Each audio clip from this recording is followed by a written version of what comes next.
everyone. Welcome to another episode of Security Confidential. This is Manoj Tandon, your host, and today we are joined by Jordan Graham.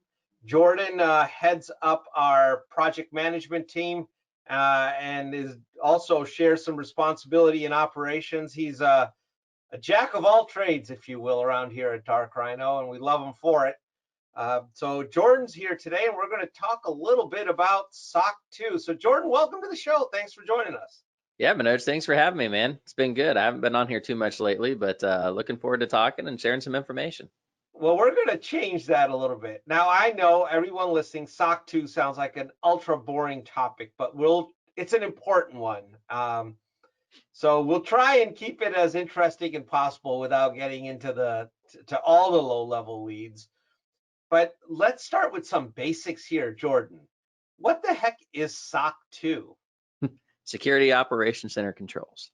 No, so that's a common misconception. So the SOC audit in and of itself, and there's three types, and we'll cover those here after a while. But the SOC audit is actually a financial audit, and it was actually designed to help financial institutions audit their security posture, to ensure that they were transacting in ways that were secure with their clients, and internal and external, right? And so that's where it kind of stemmed from. And much like compliance factors with HIPAA and high trust and all these other common ones, it kind of stems from that same kind of ideal that it's just a way for organizations to ensure that they're working in secure ways, and they have processes and things in place to make sure that their data is secure.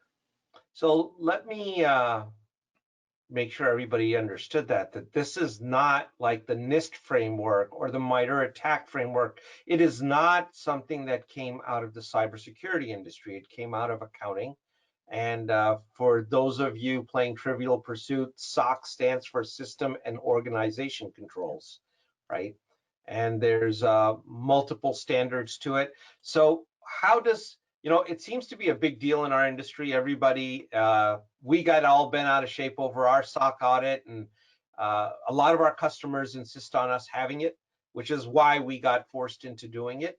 But explain a little bit about do you think it makes us more secure? And then I hear, there's type 1, type 2, and you mentioned actually 3 types. Mm-hmm. Do you want to give us a little bit of a background on this? For sure. Yeah, so let's start with the meaningful nature of the SOC audit, okay? Okay.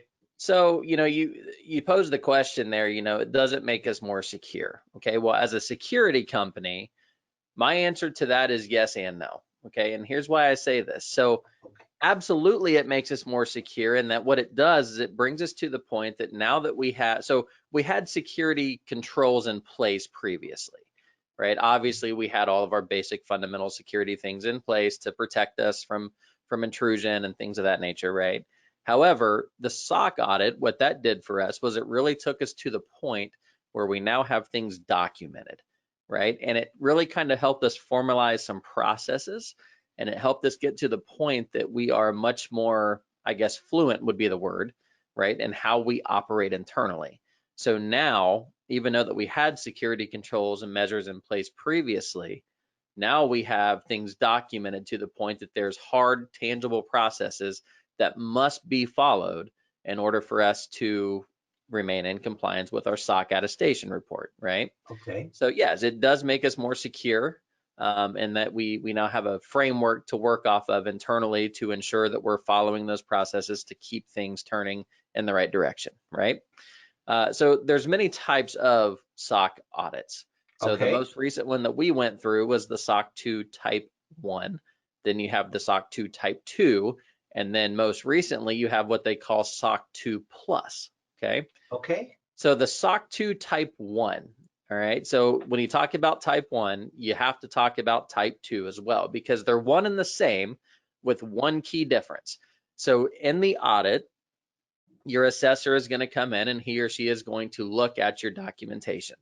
They're going to look at everything from your policies, your procedures, and this encompasses everything, not just your security protocols. This encompasses your onboarding, your offboarding, your human resources, right? They want to see everything that goes on inside of your organization. Is there a part of the company that it does not touch, Jordan? Negative. No, the SOC 2 audit touches everything because everything inside of an organization can be linked to security in some capacity, whether it be leaking PII, any of those kind of abstract security things, right? If you want to call them that, it can all be encompassed. So no, everything inside the company is in scope with the exception of, I don't think it covers financials, right? Right. The physical, hard, tangible, you're not required to put any kind of, financial reports on the table for your audit, right?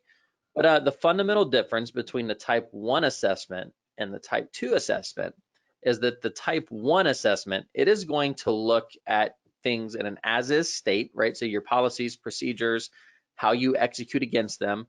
It's going to look at a very as-is state, and it's going to require that your assessor sees that it occurred one time. So if I say that for onboarding, I'm going to submit a request to my help desk. That request then has to get approval from one of, let's say, 3 people, right? And then access is granted. The assessor is then going to make sure that that process was followed correctly one time, okay? Okay. This Now is for in the the, type 1. this is in the type 1, correct. Okay. So it's a one-time attestation to the policy, procedure, and process that you say is in place internally to protect against security frameworks, right? Okay. Type 2 is going to be over a period of time, right? So your assessor, and that period of time can and will vary. On average, it's about 6 months to a year, 6 months being the more common. However, some of your larger enterprises are actually required to go the 12-month attestation period for their recertifications on their SOC 2s. The initial reports can take up to 18 months in very large corporations. And so the type 2 takes it one step farther in that it kind of gives your customers the understanding that, okay, this business is adhering to their policies and procedures over a significant period of time, and the consistency of the process is now being observed and validated. See where I'm going? So how does that, so the assessor is doing that even in the type 1 because you have to prove that you did it once, but you're saying Correct. in the type 2, are they looking for it for more than once? Are they looking for a pattern? How does that work? So it's hard to, because there's always going to be those kind of like a firewall rule, right? You're always going to have those firewall rules in your environment that only get used once in a blue moon, right? The same goes for your policies and procedures. So if a rule or if a policy, a procedure is not used, then it's not going to be counted against you because you never executed against it. But those policies and procedures that were utilized, right? So the more common ones, like onboarding, offboarding being a big one. I'll just keep using that as my example because it's used everywhere frequently, right? Those policies and procedures, they're looking in type 2 for the consistency of that process. So type 1, it happened once, good on you. Type 2, okay, now they've done it 10, 12, 15, 100 times, right? And they were consistent in how they approached it. They never had a red flag. You can have red flags in your type 2. It just must be over, it's an 85% success rate is what they deem. So if you do something 4 times, you really can't afford to drop the ball once because at that time you're at 75%, right? But if you do it 5 times, you can afford a one error margin there and still be within the 85% margin required to get your points, essentially, that you are following that process consistently and repeatedly. Jordan, so one of the things, like, we offer SLAs, and I think a lot of firms offer SLAs back to their customers. If you're SOC 2 compliant, to me, it seems like you're necessarily putting in an additional backstop against those SLAs that's saying you really can't have so many SLAs that get credited because that's going to take away from your SOC 2 accreditation. Am I? Absolutely, yes. So that's you and I were talking about that earlier this week, actually, and I mentioned to you earlier. Now I'll hit on that point here momentarily that you just brought up. But one of the other things that I mentioned to you earlier this week, Manoj, was that I really want to take it one step farther. And so here at Dark Rhino Security, we focus largely on the SMB client, right? Right. So when it comes to security measures, it's not uncommon for a lot of our clients to have minimal, if any, security knowledge. Some of them do, some of them don't, right? And if they do, those security teams are often very small. So achieving something internally like SOC 2 compliance can be very difficult for them, especially if they go through the physical assessment process.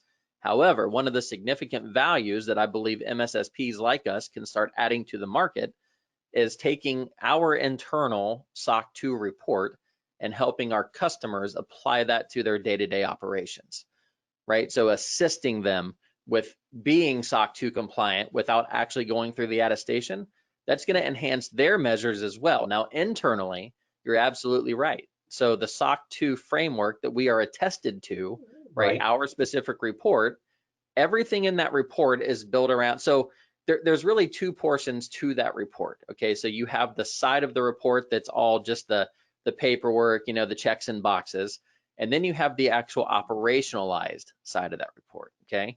And that operationalized side is where we start talking about the physical system that we utilize internally and the processes that we execute against that system to ensure that things are happening repeatedly and consistently. Two key words there, repeatedly and consistently, right?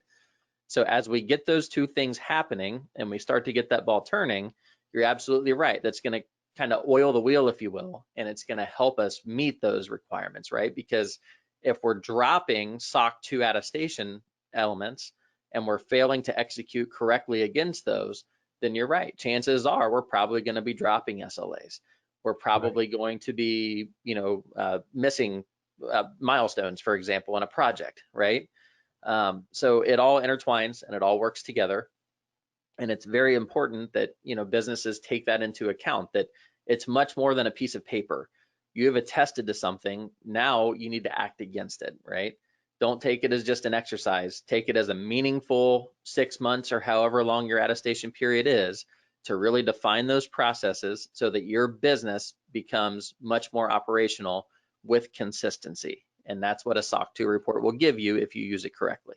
So what's SOC 2 Plus? I want to go through SOC 2 plus something else. Now that something else could be HIPAA, it could be high trust, NYDFS now has one, right? So what this is it's saying that, okay, so I do a lot of work with healthcare, okay? So what I'm saying now is that I'm going to attest to SOC 2 as I've already done, right? So it's a SOC 2 audit, but the assessor is also going to ensure that those policies and procedures encompassed within that SOC 2 audit also meet requirements within the framework that I choose, high trust, HIPAA, et cetera, right? Okay. So if I do HIPAA and I say that I'm doing onboarding, offboarding, and this is my process for onboarding a new employee or user, does that also meet the same requirement presented in HIPAA? And then if not, I have to tweak that process to satisfy both SOC 2 and HIPAA requirements. But I'm not attested to HIPAA. That's the big thing that you need to understand, is that it's just kind of a validation that gives your customer some peace of mind. They're SOC 2 attested, but they're also in compliance with my HIPAA standards for healthcare. Can a healthcare company say that they are SOC 2 with high trust compliance, but not really ever get the high trust certification? So the answer to that question, that's a tricky one. It could really be yes or no, right? So it really depends on, you know, if you're a healthcare business, right, and you're attested to HIPAA, right, and you need to go get high trust certification, which is a very expensive exercise. Very expensive exercise. I would like to think, you know, that would be, it's probably a 50-50 split. You know, I'm just guessing. Because, you know, there could be policies in place that say, no, you need to go get your high trust requirement. We've recently experienced that with one of our customers, right? Where they're being told, nope, you've got to go get high trust, no exceptions. And it would be much easier for them to just go through a SOC 2 attestation plus HIPAA or high trust, right? And just obtain that. Not easier in terms of, you know, because you still have to meet the requirements. I want to be very clear about that, right? The assessor is not going to sign off unless you are meeting the requirements. However, the scope in a high trust audit significantly enhances itself, because if you're doing SOC 2 plus high trust, the only things that they're going to look at for high trust are the elements encompassed inside of your SOC 2 controls. See where I'm going? Whereas if you do a full-fledged high trust audit, Now you're going to have to adhere to everything in that entire framework, right? Okay. So the scope is minimal. However, everything that you're doing meets or exceeds the requirements on the flip side of the plus, whatever you choose. So, you know, oversimplifying here, you know, if you do SOC 2 Plus, it could be kind of like high trust light or HIPAA light, if you will. Exactly. That's exactly what Right. it would be. Yep. Got it. Put it on a diet. Make it easier. Well, let's talk about that. I know when we were going through it, it was a non-trivial exercise. It took us a lot of time and effort to get things compiled. If a company wants to prepare for SOC 2, what would you recommend? Your tips or Mhm. suggestions to get ready for this? Looking back on our experience with it, the first thing I would recommend is to consult with your specific assessor as soon as possible. So the very first piece of the puzzle is to find who you want to conduct your audit, in my opinion, because based on assessors, right? Like I have my own opinion on how things should be executed. You're going to have your own little opinion here and there on how certain things should happen, right? Okay. And some of your audit within reason is certainly going to be built around what your assessor wants to see. Okay. For us, that was very minimal. There were just a few things that, you know, our assessor came in and said, you know, we want to see things a certain way, but 95% plus of our audit was very open-ended and we could set that process accordingly. The second piece of the puzzle, get things documented, right? You need to put things on paper, right? Follow your own internal processes. It doesn't have to be pretty in the beginning, but start brainstorming how you want to execute against everything, right? How do we want to pursue onboarding and offboarding? How do we want to go about having security tools and protocols in place, right? What does our escalation look like?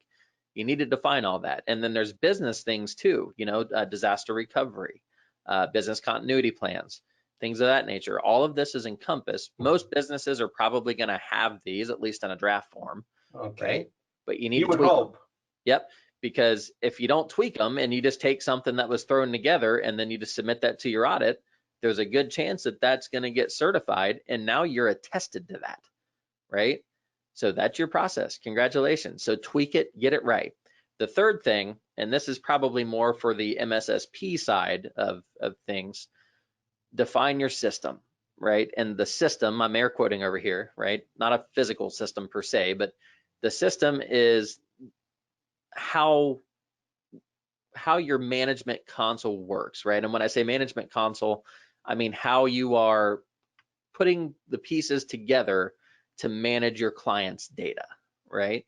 It's vitally important that you understand how that works, how it all intertwines and operates, what connects, what's reliant on what, right? And more importantly, you have to start to build access controls around all of those specific elements, right? And the access controls in SOC 2 are actually pretty straightforward. There really are none. You just have to have them in place. They have to be logical. They have to be conclusive is the word that they use.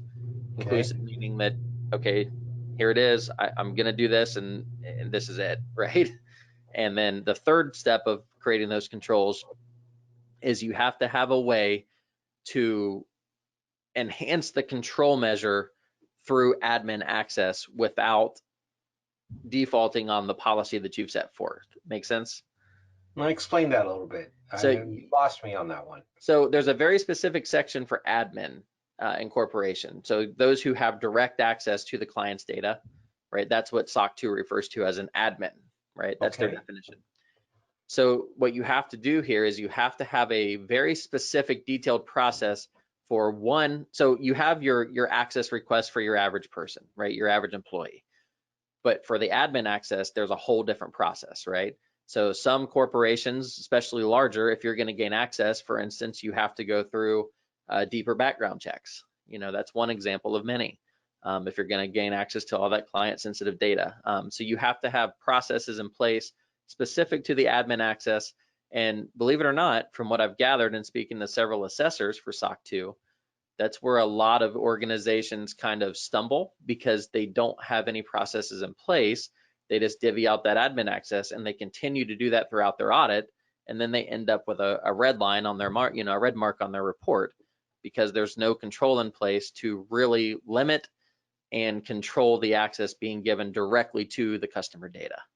Make sense? Yep. It does, and I know that we follow that quite extensively. Whenever anybody wanting access to a system, even if it's a non-admin level, there's a formal approach that has to be taken and documented, and we keep all those logs of those access requests and removal of those access requests. I put a lot of time into that specifically, because our clients' data is largely our most treasured asset. We love our clients and we want to protect them at every chance possible. And, we took a significant amount of time and put in some significant effort to ensure that our controls around the direct access to that information was limited and, more importantly, highly secure as possible to prevent any malicious, actions inside of there. So, Jordan, what about this notion of saying, you know what, all the technologies that I use, they're all in the cloud, and that's not going to be a unique circumstance for a lot of our clients, right? Because small, medium business, we're not talking about the megacorp where they have heavy on-prem legacy things that exist, but in our space, a huge number of our customer base is cloud first, and they're cloud only. They don't even have an Active Directory server on premises, right? Very uncommon. Which is very common, and it's the right thing to do. It makes a lot of sense from a cost, maintenance, flexibility, a host of reasons. They say that all those systems are in the cloud, and every one of those technologies that we're using, they're SOC2 Type 2 certified. So by proxy, I'm SOC2 Type 2 certified. Is that valid, or is that... So first of all, that's the approach that we took. Our entire VSOC is all virtualized, and that VSOC for the viewers and listeners, that is our system, right?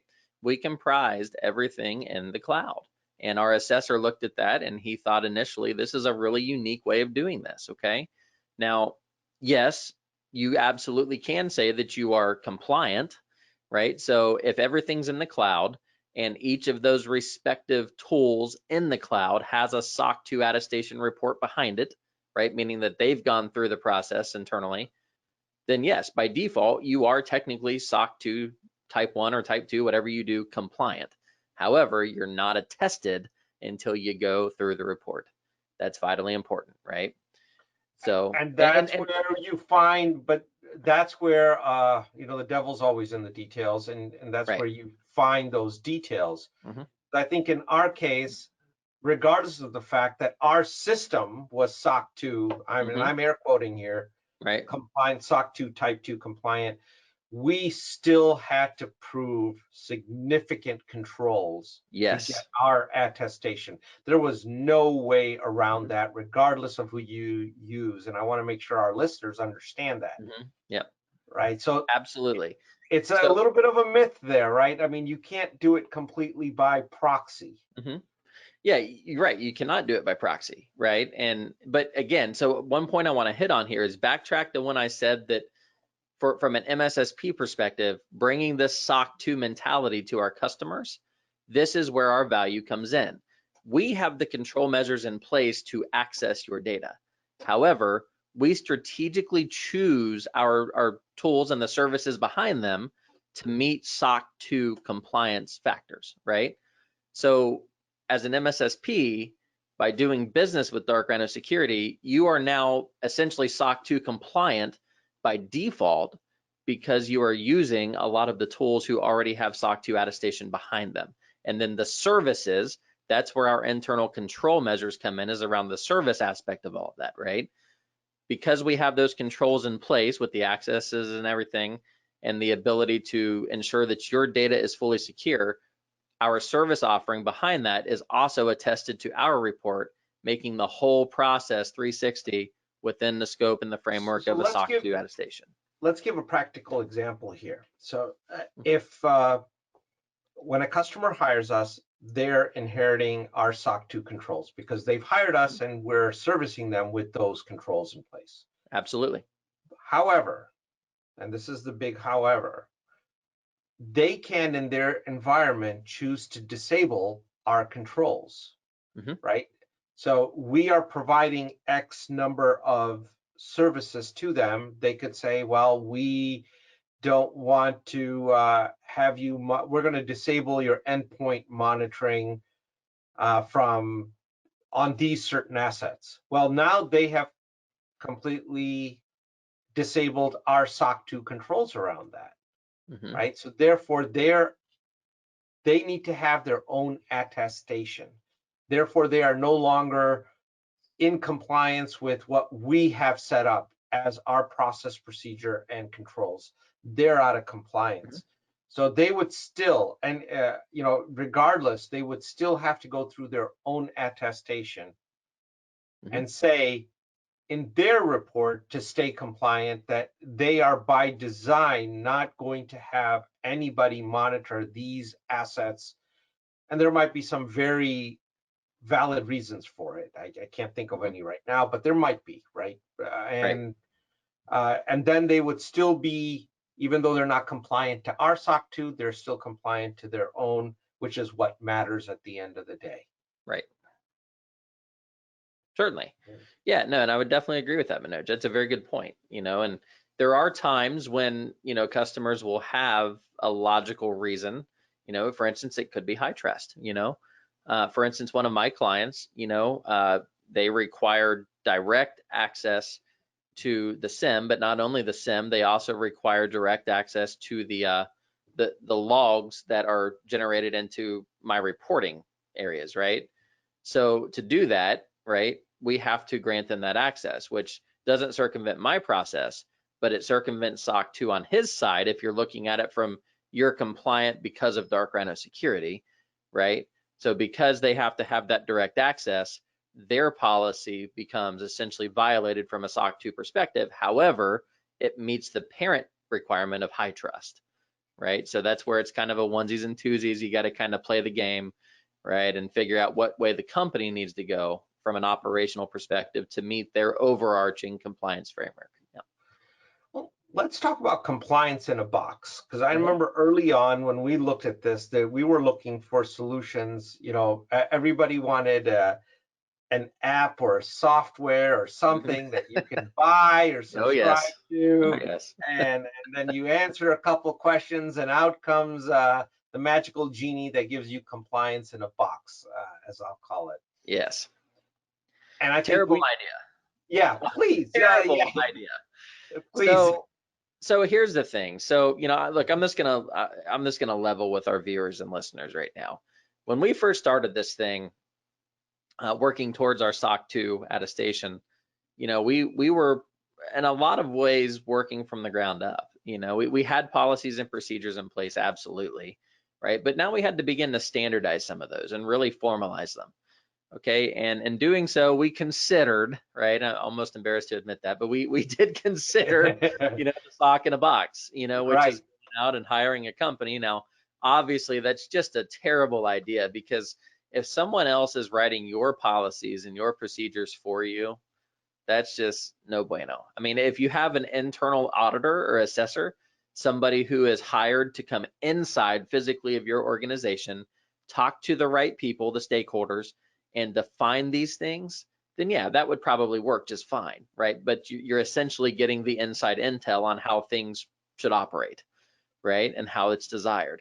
But it's vitally important that you take the very personal touch approach to your SOC reports, because again, you have to remember, when it's all said and done, you are now going to be attested to that framework. And that assessor can come in at any time and he and she can say, okay, I want to see proof of A, B, X, and Y, right? I want to see proof of these right now. And if you just get a SOC report to say you have a SOC report, that assessor shows up and you're not following the policies and procedures set forth therein, there you go. You're in trouble, and you're going to lose your attestation, and you're going to have to go through the process all over again and basically start from ground zero. Yeah, that makes sense. And I think, whenever you do the SOC in a box kind of a thing, you know, what you kind of lose a little bit of what makes you unique, because Yep. you have built your company based on a certain set of processes, procedures, offerings, and things that make you unique to everybody else. Yep. And if you're just borrowing something that is completely off the shelf, it might blunt that uniqueness, which from a business perspective is a bad move to make. Really bad move. And one thing that I learned as we were progressing through our SOC report is, first going into it, I thought it was going to be a very kind of textbook process, right? You know, meaning, and what I mean by that is I thought it was going to be, okay, well, here's kind of the generic standard that's accepted. Let's just, you know, we're going to run with this. No, you can actually take that report, and much to what you're saying, you can incorporate the significant value that you add as an organization into that report, right? So the way that the fundamental way that we approach things at Dark Rhino Security is certainly a little bit of a paradigm shift, but that paradigm shift directly aligns with our target market, right? Our SMB clients, right? And because we've created that paradigm shift and we have drafted our SOC2 policies and procedures around that mentality, now our value is kind of 360, right? It's encompassed everywhere, from the direct interaction to our own internal policies. You reap the benefits of that across the board. Yeah. I agree with you completely. Now, the other part of it is, though, let's sticking to the sock in a box, it's the cost aspect of this, right? Mm-hmm. So this is not a cheap exercise. No, it is at not. all. It is a financial investment, to say the least. Yeah. Is there any tips and tricks that you could share on minimizing cost that goes along with it? Any ideations around that? Well, you're going to incur costs either way, right? Whether it be internal or by So no, hiring a you're firm. paying the auditor. They got a Yeah, you're minimum. They're paying gonna, your assessor one way or the other, yeah, which is where the fee comes. But to circumvent cost a little bit, you know, and again, you know, just do it yourself. I can't stress that enough. You know, we took to so many different avenues on ways that we could have someone help us through this, because we were blind to this when we came into it. We didn't know, and now I'm comfortable claiming to be a fairly reasonable expert within it. You know, right. and you know, and if you take the time and you learn it and you just do it yourself, put your words on paper, make sure that your processes are not only the processes that you wish to have, but you also have to ask yourself that, okay, this is what we want to have happen. Now, can I operationalize this? Does it make logical operational sense? If somebody drafts your policies for you, right, you're just going to waste time and money, because you're paying them to do it. And on the back end, I would almost bet with reasonable, you know, statistics that you're probably going to end up with policies and procedures that are very difficult, if even possible, to operationalize. So now you're going to have to backtrack anyway, fix it, assess yourself again. So you've already doubled your fees. See where I'm going? Yeah, well, you know, well, Jordan, I see where you're going. It's a pay me now or pay me later kind of a thing, Pay me now. Get it right? right from the start. Yeah. Get it right from the start. Cheap really isn't cheap. You're going to pay for it 3 or 4 times over, and it's not cheap Yep. anymore, right? That's And right. that's the temptation with the sock in a box Mm-hmm. kind of a solution, right? Cost perspective, there's offers out there that will do it for X amount, and it's about half of what the market rate is. And it's so easy to say, all right, let's just do this, but it's Yep. not sustainable, right? Exactly. It's not sustainable. And one more thing that I would add to this, Manoj, is that, look, you know, when we first came into the SOC 2 and I was tasked with writing a lot of the policies, right? Right. It was overwhelming at first. But I must admit, you know, when as we started to progress into it, you know, at first I was very blind. I was really stressed. I didn't know where to go. But after some research, consulting with the right people, right? Thankfully, I had access to several folks who knew quite a bit about SOC 2 policies, procedures, how it all works, right? And going through the exercise proved very valuable, not only for me, but more importantly for our organization. It was actually kind of fun because it helped us grow up. It helped us mature. And if you approach it from that lens where, okay, we're going to take this process, we're going to approach our SOC 2, and we are going to improve ourselves in and through this. If you remind yourself of that from day one, your end state goal, you are going to come out the day you get that report. Not only are you going to be attested to that framework, that's only the smallest of the benefits to say that you're SOC 2 attested. The overarching, much broader benefit is that you are going to be a significantly improved and enhanced company with far more capability than what you went into it with if you take the time, do it yourself, and get it right from the start. Let's tell me a little bit about the challenges. Let's talk about that. So once these policies were written, and we have been very diligent about the compliance aspect of it, what were some of the challenges that, in your mind, were the biggest ones to overcome? Well, there were many challenges, but the single biggest challenge, right, that I feel that we faced internally, right, was defining our system early on, right?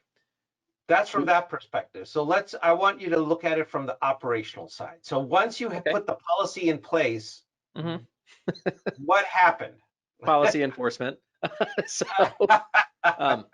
So here's the thing, what areas that people not want to play ball in? Well, and here's the thing, Manoj, so you go through this assessment and, kind of contrary to what I just said, you get that pretty piece of paper, you can't take a breather. Now you have to operationalize it, right? Right. And, the thing is it's an internal shift. As much as it is a shift for your organization from okay, we're compliant now it's a process shift, across the board. Everybody must adhere to these policies. Getting executives to adhere to policies, that can be difficult. I think it can, but that's the little tidbit I wanted, and I think you need executive sponsorship. Well, first of all, you would have to have it to do it, but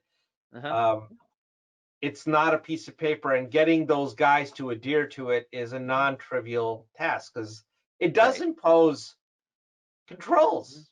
Well, and this is where internal communication, you hear this a lot, no matter what industry you work in, right? You could work for McDonald's or you could work for, the biggest companies, right? But getting that communication out and getting the buy-in, right? It's been very easy here at Dark Rhino to get the buy-in to our process because we all had our individual hands in the process of drafting it, right? But then when it goes to operationalizing it, it all comes down to awareness, right? Much like security awareness. You have to make the folks aware of what they're not complying with. You have to have the fortitude to stop it right there and say, no, this is wrong. We do it this way, and here's why we do it this way. And when everybody understands the how and the why, more importantly, the why, you get that operational shift in mentality, and then things start to turn and things start to click. It was definitely a little bit of a process for us to transition from being attested to fully adopting the controls, right? But we've done so. And, that's all come through, hard knocks, as we like to say. But at the same time, it's having checks and balances in place to test those controls to make sure that we're in compliance. Yep. Right. And I would, one thing I would add to this is that probably on the operationalizing side, you really have to get familiar with the words no and why. No and why. That's right. No and why. Yeah. And you have to be comfortable saying that to the CEO, the CFO, or to the gentleman or woman running your SOC. Yeah. The answer is no and why. That is a whole nother aspect to the report is your testing controls, right? So here's all of your controls on how you limit access and whatnot. How do you test that now? How do you audit? How do you assess that you are in compliance, right? And this is where that comes into play is when you go to operationalize it, test it, make sure it's working, and then you correct your deficiencies as they come, right? And then over time, it just kind of morphs itself into an adopted principle that everybody understands and they roll with it. Are there any resources that you could suggest to our listeners to go to that can look at areas that are assessed and questions that they need to answer? Something like a preview that gets them an idea of what they might be entering in with here. Yep. So I'm going to be really honest what I did early on. At the time, we had a previous employee that worked for us, and he would constantly just kick me. He would just use Google. I mean, I know that sounds like a very bland, vague answer, but it's truth. If you just Google SOC2 requirements online, you can find a wealth of information. There is, however, one really, really good resource out there. If you have access to or can get access to the high trust framework. Now, don't confuse high trust with SOC2, okay? But they're largely similar, okay? High trust is much more in depth, and that's actually the approach, and I don't know if you even know that, that's actually the approach that I took. I kind of shifted to that mentality halfway through, where I was actually making sure that everything met high trust, because if it meets high trust, it's going to meet SOC2 requirements. High trust just takes it to a more granular level. So the SOC2 framework, there really is no such thing as, okay, do this, do this, do this, do this, do this, right? Whereas with high trust, there is, right? So if you can meet all of those requirements in high trust, SOC2 kind of comes by default. And the high trust roadmap just kind of helps you detail out the little nuances of each control to make sure that you're okay, so we have this and this meets SOC2, but I can go deeper, right? Adding more value to the security. But as far as direct resources, there's a couple websites, I can't think of what they are, but well, if you think of them, tell me and I'll put them in the show notes, right? Yeah, I'll find them and you can post them. And also too, just again, getting with your assessor early. If you're confident that your assessor will guide you. If you have an assessor that's not guiding you through the process and validating what you're submitting as you go, get a new assessor. On those kind words, Jordan, thank you for joining us. Really appreciate you taking your Friday morning to be here. Yeah, a lot of fun. I think we're going to need to do a part 2 to this, because there's a lot more that goes into SOC 2, and we've just started to scratch the surface of this topic.